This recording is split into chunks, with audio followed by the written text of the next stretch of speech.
عید کی نماز میں آتے ہوئے آپ کو تاخیر ہو گئی، ہو جاتا ہے آپ مسجد، یہی مسجد ہے جیسے انشاءاللہ اللہ خیر کرے 6:30 ہے یہاں پر نماز کا ٹائم، 6:30 انشاءاللہ پرسوں اللہ خیر نماز ہوگی۔ اب آپ اپنے حساب سے نکلے، آنے میں کوئی تاخیر ہو جاتی ہے بندے کو۔ آپ جب پہنچے، صفوں میں شامل ہو رہے تھے، آپ کے سامنے اللہ اکبر ہو رہی ہے، نماز شروع ہو گئی، اور آپ جانتے ہیں پہلی رکعت میں تکبیرات ہوتی ہیں تلاوت سے پہلے۔ جب آپ آ کے نماز میں شامل ہوئے، اس وقت تک 3 تکبیرات ہو چکی تھی، تلاوت ہو رہی تھی۔ اب رکعت تو مل گئی آپ کو، تلاوت میں آپ شامل ہو گئے، سورہ فاتحہ ہو رہی ہے، سورت ہو رہی ہے، سارا، پھر رکوع سجدہ، آپ کو وہ رکعت مل گئی، لیکن اس رکعت کی جو تکبیرات تھیں وہ نہیں ملی۔ سمجھ آ رہا ہے نا؟ وہ تکبیرات آپ کو نہیں ملی، یہ تکبیرات بھی واجب ہیں۔ اب مسئلہ یہ ہے کہ اگر ایسی صورت کبھی پیش آئے کہ آپ آئیں، آنے کے بعد آپ کی تکبیرات نکل جائیں، رکعت جاری ہے، چونکہ پہلی رکعت میں تکبیرات پہلے ہوتی ہیں، رکعت جاری ہے، تو ایسی صورت میں جب آپ اللہ اکبر کہہ کے نماز میں شامل ہوں گے، امام تلاوت کر رہا ہے، لیکن آپ انفرادی طور پر خود سے اپنی تکبیرات کہیں گے، اپنی انفرادی طور پر، کوئی اللہ اکبر 1، پھر اللہ اکبر 2، پڑھنا تو کچھ نہیں ہوتا، پھر اللہ اکبر 3، آپ اپنی وہ تکبیرات کہیں گے۔ یہ اسی طرح اگر ہوتے ہوتے ایسی کنڈیشن پیش آئے، آپ رکوع میں شامل ہوں، آپ آئے، امام رکوع میں جا رہا ہے، جلدی جلدی آپ تکبیر تحریمہ کر کے رکوع میں شامل ہو گئے، اب رکعت آپ کو مل گئی، قیام بھی کسی حد تک ہو گیا، رکوع بھی مل گیا، رکعت آپ کو مل گئی، تکبیرات چھوٹ گئیں۔ تو اب بعض حضرات نے یہ لکھا ہے کہ اب بھی بہتر یہ ہے کہ رکوع میں جا کے آپ تکبیرات کہیں 3 مرتبہ، ہاتھ نہیں اٹھائیں گے رکوع میں کہ رکوع میں جھک کے آپ ایسے سے ہاتھ اٹھائیں گے، لیکن رکوع میں جا کر آپ 3 مرتبہ تکبیرات کہیں، اللہ اکبر، اللہ اکبر، اللہ اکبر۔ ایک مسئلہ تو یہ۔ اسی طرح دوسرا مسئلہ یہ ہے، اگر آپ کی ایک رکعت نکل جائے، یہ بھی ذرا ٹیکنیکلی اس میں ایک فرق ہے، 2 رکعت ہوتی ہیں عید میں، آپ کی ایک رکعت نکل گئی، ہو جاتا ہے، یہ ساری چیزیں ممکن ہیں۔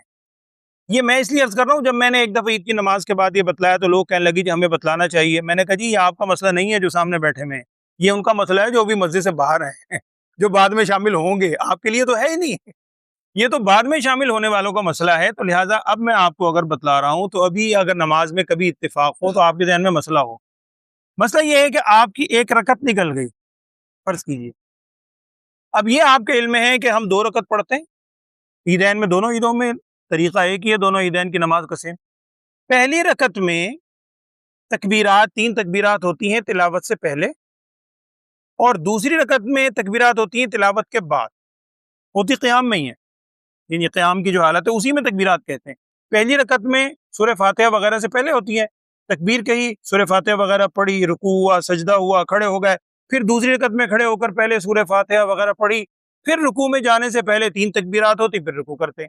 اب آپ کی اگر پہلی رکعت چھوٹ گئی پوری، آپ شامل ہوئے دوسری رکعت میں، دوسری رکعت میں امام نے تکبیرات کہی ہیں یہاں، یعنی تلاوت کے بعد، چونکہ امام کی دوسری ہے، سارے مقتدیوں کی دوسری ہے، آپ کی پہلی ہے، آپ کی غلطی کی وجہ سے۔ اب امام نے سلام پھیر لیا، اب سلام پھیرنے کے بعد آپ نے یہ والی پڑھنی ہے، سلام پھیرنے کے بعد آپ نے اپنی پہلی رکعت پڑھنی ہے جو چھوٹی ہے، اور پہلی رکعت میں تکبیرات ہوتی تھی یہاں۔ اگر آپ پوائنٹ کو دیکھیں تو آپ کو تکبیرات یہاں پڑھنی چاہیے، ثنا پڑھیں، تکبیرات پڑھیں، پھر سورہ فاتحہ سورت پڑھیں، رکوع کریں، سجدہ کریں، لیکن آپ غور کیجئے گا اس میں ٹیکنیکلی فرق کیا ہوگا۔ اگر آپ یہاں تکبیرات کہیں گے، یہ جو رکعت آپ نے امام کے ساتھ پڑھی تھی اس میں تکبیرات ہوئی تھی یہاں، اور دوسری رکعت شروع ہوتے ہی آپ نے تکبیرات سے آغاز کر دیا، حالانکہ دونوں رکعت کی تکبیرات کے درمیان فاصلہ ہے، اسی لیے پہلی رکعت میں پہلے تکبیرات، پھر تلاوت کا گیپ، دوسری رکعت میں پھر تلاوت کا گیپ، پھر تکبیرات، تو وہ جو تلاوت والا گیپ تھا درمیان میں وہ نہیں آیا۔ لہٰذا آپ اس اصول کے برخلاف اگر آپ نے انفرادی طور پہ اپنی ایک رکعت پڑھنی ہے تو آپ اس کی دوسری رکعت میں بھی تکبیرات یہاں کہیں گے۔ یہاں کا مطلب ہے کہ ایک رکعت امام کے ساتھ پڑھی، دوسری رکعت میں کھڑے ہوں گے،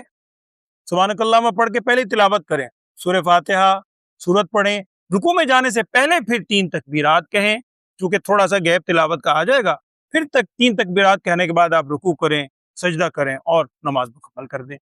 اب آپ کے علم میں آ گیا ہوگا کہ یہ مسئلہ جو سامنے اس وقت موجود ہوتے ہیں ان کا مسئلہ نہیں ہے، یہ بعد میں آنے والے اگر کبھی خدا نخواستہ اتفاق ہو ان کے لیے مسئلہ ہے۔